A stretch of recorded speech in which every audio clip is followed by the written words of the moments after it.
Hey, are you thinking about making a move to East Tennessee? If you've been doing your research, you've probably heard all the standard talking points: the low taxes, the gorgeous mountain views, and the incredible outdoor lifestyle. But is it really all that perfect? Today, we're going to break down the actual pros and cons of living in Knoxville, including why we're famously known as the Scruffy City, and some real infrastructure and weather shifts you need to know about before you pack a single box. So, whether you're planning a move here from out of state, or you're a local resident already living in West Knoxville, South Knoxville, or Maryville, watching your neighborhood shift in real time, this is the honest reality check you won't get from a glossy tourism video. Let's start with a major pro and an answer to a question a lot of outsiders ask online. Why are we called the Scruffy City? What's up with that? So, decades ago, a writer called us a scruffy little city, and instead of taking offense to it, we said, bless your heart, and then we wore it as a badge of honor. Today, that scruffy identity means we have an incredible, authentic local culture. We aren't a manufactured, hyper commercialized megacity, yet at least. Our downtown is highly walkable, Market Square and the Old City are thriving, and we have a deep rooted collegiate sports culture with the Vols and Lady Vols that bring the community together every single season. You're likely to see the same people at the same places. For instance, whether that's Pete's Diner downtown or Monterey's own merchants. People like routine here, and we love our favorite local spots. But let's be completely honest, rapid growth brings real challenges, and we are feeling that right now. If you look at the data, thousands of people have been relocating here over the last few years, particularly from high cost states like New York, California, places like that. The con here is that our infrastructure is feeling the pinch.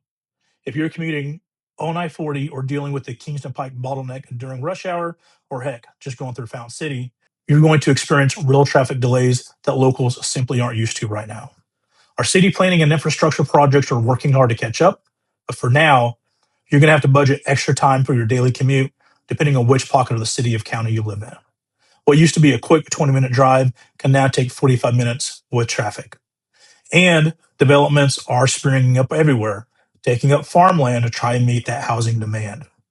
While growth is normally a good thing, and we're okay with some growth, it's also very destructive to locals. Road number two is a massive driver for anyone looking at Tennessee as a whole. Our cost of living and our geographical location. They kind of go hand in hand. A question we constantly see is it better to live in Nashville or Knoxville? While Nashville is fantastic, Knoxville gives you a much lower cost of living, for right now, less crazy daily traffic, and an immediate, unparalleled access to the Great Smoky Mountains. You get the real benefits of a mid sized metro without losing that tight knit community feel. We have smaller communities like Franklin and Brentwood where you can find gated communities, but we also have a ton of reasonably priced homes with a lot more land than you're going to expect. Now, for a con that almost nobody talks about until you live here: the weather and topography. And this is important when you're looking for a house in East Tennessee and Knoxville. People often look at the region and ask, does Knoxville have flooding? Or what parts of Tennessee are safe from natural disasters?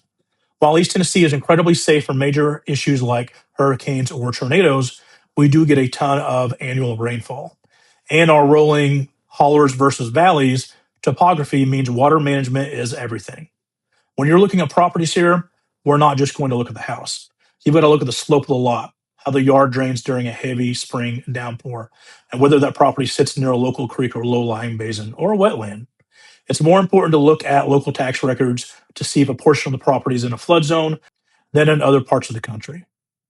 A seasoned local expert knows that a house sitting at the bottom of a ridge in certain parts of Knox County requires a completely different level of due diligence regarding erosion and structural drainage and foundation checking than a home sitting high on top of that ridge. Pro number three is a massive financial benefit, especially if you're relocating from places like California, New York, and Illinois. Tennessee has no state income tax. We're known for two things, it seems like: Dolly Parton and no state income tax. When you move your remote job, your business, or your retirement income here, you're essentially giving yourself an immediate pay raise.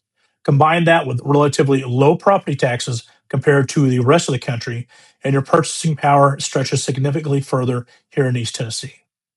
Now, for our local viewers who bought their home years ago, this tax structure is the exact engine driving your property equity up.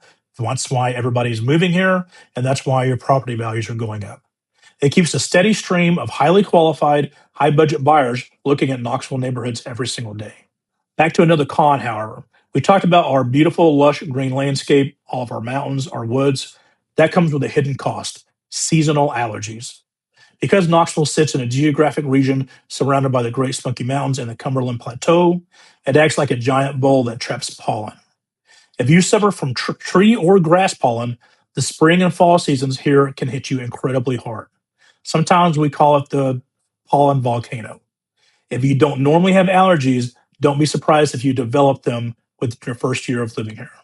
I take Zysol in the evening and Flonase in the morning sometimes just to get through the day because East Tennessee pollen is no joke. You've got to be prepared for that. The bottom line is that Tennessee is evolving from a hidden gem into one of the most desirable mid-sized cities in the country. Because of that, our real estate market has become incredibly competitive.